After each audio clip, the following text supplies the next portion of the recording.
This is a reading of the Colonial Influences activity. Hey, does anybody have any good ideas? Our founding fathers did not invent the American system of government out of thin air. They, like the other colonists, were influenced by many different ideas and traditions. The biggest influence came from their British heritage.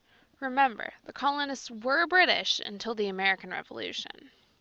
Events in British history and things that were happening during their own time affected the way the founders thought government should work.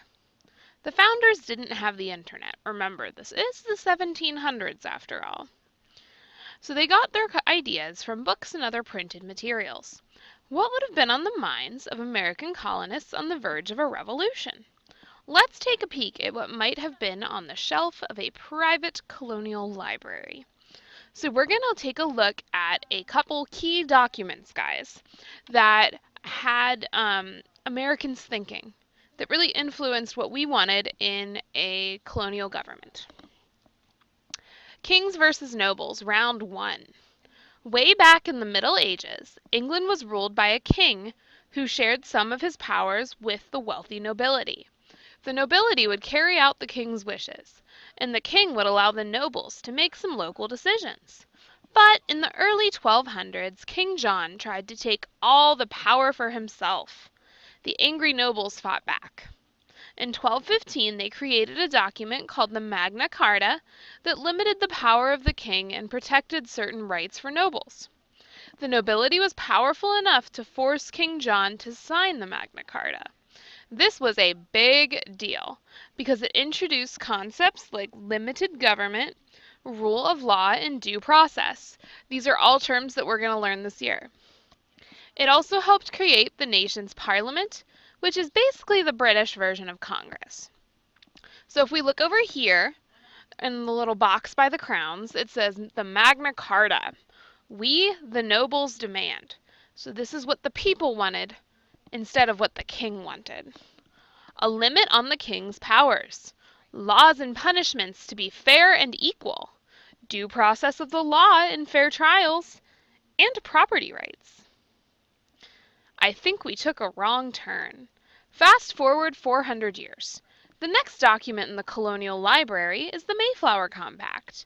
It was written to solve a basic problem. Who's in charge? The Pilgrims left England in a ship called the Mayflower, headed for the Virginia colony in 1620. A strong storm blew the ship off course, and they ended up in what is now called Massachusetts.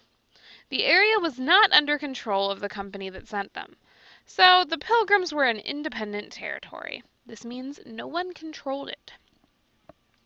They needed a government, and fast. The men agreed to create a new government and to follow its rules. In exchange, they would all protect each other. This is called self-government. So, the Mayflower Compact solved who was in charge, and here's what it said. When we land, we will create our own government, agree that the laws will be followed by everyone, and make sure that the new government will serve the common good. Kings versus Nobles, Round 2. Meanwhile, back in England, the Parliament had been battling it out with the king in a series of civil wars. Parliament eventually came out on top and passed the English Bill of Rights in 1689. So this is around 60 years after the Mayflower Compact. Like the Magna Carta, this document expanded the rights of the Parliament and the people, while limiting the powers of the king even more. So this document gave the people more rights and gave the king less rights. This document is well known because it affected people living in Britain and the new colonies in the USA. English Bill of Rights. As Englishmen, we demand free elections to Parliament, the right to bear arms, to petition or protest to the government, and a fair trial. We also demand no excessive bail or fines or cruel and unusual punishment. Breaking news, colonist style. In addition to older documents, the colonists kept track of what was happening in Britain and around the colonies. Remember, they couldn't phone, blog, tweet, or watch TV. So how did they keep up with the news every day? They read the newspaper. Hot off the press. In 1720s, authors using fake names Cato the Elder and Cato the Younger published a series of newspaper editorials in Britain. The authors argued that against the king's heavy-handed rule. These articles were called Cato's Letters, and they were also published in colonial American newspapers. Cato's letters were so popular they were collected into a book. Half of the private libraries in colonial America owned a copy. Cato's letters discussed many ideas, like freedom of expression, which became pretty important in the colonies. Calling for independence.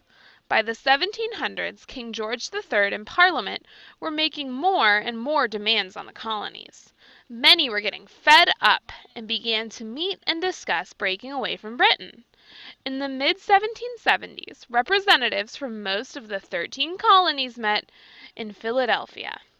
Here, the founders discussed the options for the future.